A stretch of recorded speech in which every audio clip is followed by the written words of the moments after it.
Doctor Andy Carrión, ¿cómo está? Muy buenos días. Muy buenos días, Rodolfo, y gracias por la amable invitación. En principio, ¿qué le parece todo este contexto complicado del Ministerio Público? Yo creo que estamos pasando por una situación especialmente compleja, Rodolfo, porque no solamente es el Ministerio Público, sino es la cabeza que la dirige.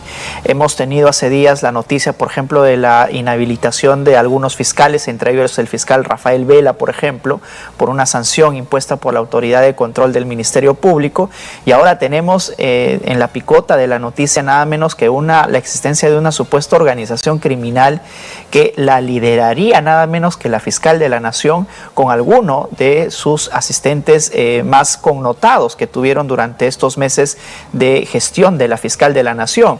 Y yo creo que los hechos imputados, Rodolfo, son especialmente graves. Si uno utiliza los criterios que, por ejemplo, avalaron no solo la destitución del expresidente Castillo, sino cada una de las investigaciones y carpetas que se abrieron por hechos que en su oportunidad se estaban investigando, vemos de que esos mismos criterios ahora también pueden ser aplicados a la fiscal de la Nación. Estamos hablando de dos delitos graves que vienen siendo investigados al día de hoy. ¿Cuáles son esos dos? El primero de ellos es el delito de tráfico de influencias, en atención a los hechos que tú has mencionado, no solamente la coordinación con los congresistas, sino también lograr una ulterior finalidad que era o bien el nombramiento del defensor del pueblo, porque él tendría una amplia influencia en la elección de los miembros de la Junta Nacional de Justicia, sino también el procedimiento para defenestrar a los actuales miembros de la Junta Nacional de Justicia. Eso en el tráfico de influencias, pero todo ello, y esa es la hipótesis que maneja la Fiscalía, en el marco de una organización criminal. Y eso es lo grave, porque cuando se imputa el delito de organización criminal, estamos hablando de penas que pueden llegar, Rodolfo, hasta los 15 años de prisión. Es una pena especialmente grave. Pero aquí lo que me extraña es de que no se haya imputado el delito de cohecho, ¿no? El delito más conocido coloquialmente como soborno, porque bastaría, y eso lo desnudan los chats, el hecho de que se ofrezca una dádiva, una contraprestación para favorecer a algún determinado funcionario público o a un tercero. Y de no los te chats, investigo, no te acuso, pero votas por así. supuesto, esa es la contraprestación. Yo archivo los casos, por ejemplo, tenían una lista muy bien sistematizada de aquellos niños que estaban siendo investigados, y luego a cambio de los favores que la fiscal de la Nación recibiría, como la elección de José Gutiérrez, así como también la defenestración de los miembros de la Junta. Ahora, la fiscal no podría decir, la fiscal de la Nación no podría decir, bueno, ellos hicieron eso, yo no sabía. Por supuesto, estará dentro de su derecho de defensa esbozar el hecho de que los asesores, por ejemplo, actuaron individualmente, por cuenta propia, y que ella no ha tenido ningún tipo de participación.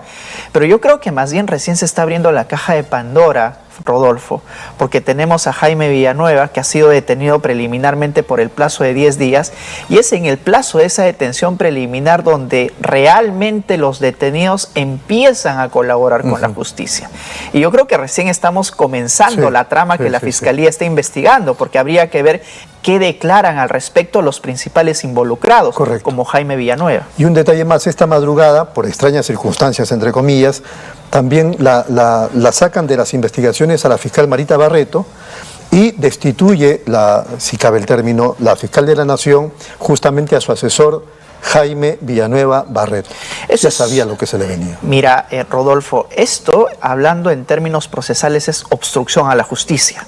Clarísimo, ¿no? Y en tanto la fiscal de la Nación sea, digamos, se produzca la habilitación por parte del Congreso para poder procesarla, ello podría ser alegado eventualmente en contra de la fiscal de la Nación para solicitar una detención preliminar o una prisión preventiva.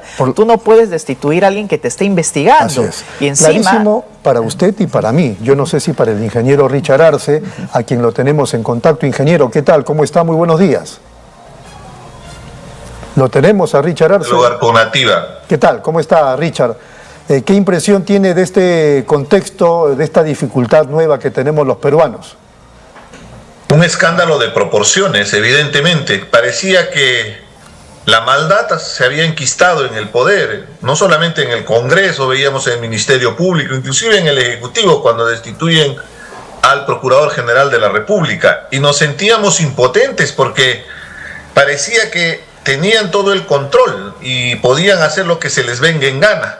Lo que ha salido el día de hoy es realmente revelador, porque los chats demuestran claramente una influencia directa desde el Ministerio Público para instrumentalizar un poder como es el Congreso de la República a través de sus votos y arremeter contra el sistema de justicia. Primero con la destitución de la fiscal Zoraida Ábalos, con la pretensión de tumbarse la Junta Nacional de Justicia, ¿no? ¿Y a cambio de qué? A cambio de que no les investiguen a los niños que tienen sus carpetas fiscales y que está durmiendo el sueño de los justos, y ahora se entiende por qué. Realmente es un escándalo porque en su momento, recuerda bien, tuvimos el caso de los cuellos blancos, donde se evidenció en audios cómo se traficaban sentencias. Por eso fue que se tumbaron, en ese momento era congresista, nos tumbamos, podríamos decir, porque participé activamente con el Consejo Nacional de la Magistratura, que hoy es la Junta Nacional de Justicia, porque habían suficientes evidencias de faltas graves, que inclusive obligaron a la renuncia de sus miembros, ¿no? Entonces, en este caso, acá está comprometida seriamente la señora Patricia Benavides y tendrá que responder a la justicia. Esperemos que se pronuncie inmediatamente la Junta Nacional de Justicia o la Junta de Fiscales Supremos para que de una vez la suspendan temporalmente. No puede seguir en el cargo. La muestra palpable de haber emitido una resolución para retirar a la fiscal Marita Barreto es más que evidente de la obstrucción a la justicia y su intencionalidad de querer bloquear una investigación que tiene suficientes pruebas y está evidenciándose el grado de corrupción que habría en el Ministerio Público, en el Congreso de la República y, ¿por qué no?, también en el Ejecutivo a través del Ministerio de Justicia, ¿no?, con la destitución del Procurador General de la República, porque, ojo, Rodolfo, en política no hay casualidad, no es que se ha generado una circunstancia particular en el caso de las destituciones que ha habido de los operadores de justicia. Bueno, para terminar, es más que evidente que hay un tinglado, ¿no? Para terminar, Patricia Benavides no podría decir, oye, pero estos asesores han actuado pues a mis espaldas, yo no sabía nada. Es lo más probable, siempre salen con esos argumentos, pero el argumento no tiene ningún sustento, porque los asesores, ¿qué beneficio personal buscarían? Congraciarse con la señora Benavides. Y lo otro, si los asesores son capaces de hacer ese tipo de manejos turbios hasta llegar al nivel de traficar con los congresistas de la República utilizando su nombre, demostraría una total incapacidad de parte de la señora Benavides, que no tiene ni siquiera el criterio de darse cuenta de lo que están haciendo sus asesores. El argumento no tiene mayor sustento. Yo te estoy hablando con argumentos políticos, porque evidentemente en esta situación al que lo ponen en offside es al Congreso de la República, porque los evidencian en lo que tanto hemos venido denunciando desde hace varias semanas. Muy bien, ingeniero, ha sido muy amable, muchas gracias, un abrazo. Un gusto como siempre, esperemos que se haga justicia. Esto es realmente asqueroso lo que está sucediendo en el Ministerio Público, en el Congreso de la República, en las instancias del poder que están queriendo tumbarse a los que están luchando contra la corrupción. Creo que es un avance muy importante lo que ha hecho el día de hoy la Fiscalía y la Policía con el coronel Colchado a la cabeza. Muchas gracias, ingeniero Richard Arce. Vamos a la pausa de inmediato y seguimos luego con el doctor Andy Carrión.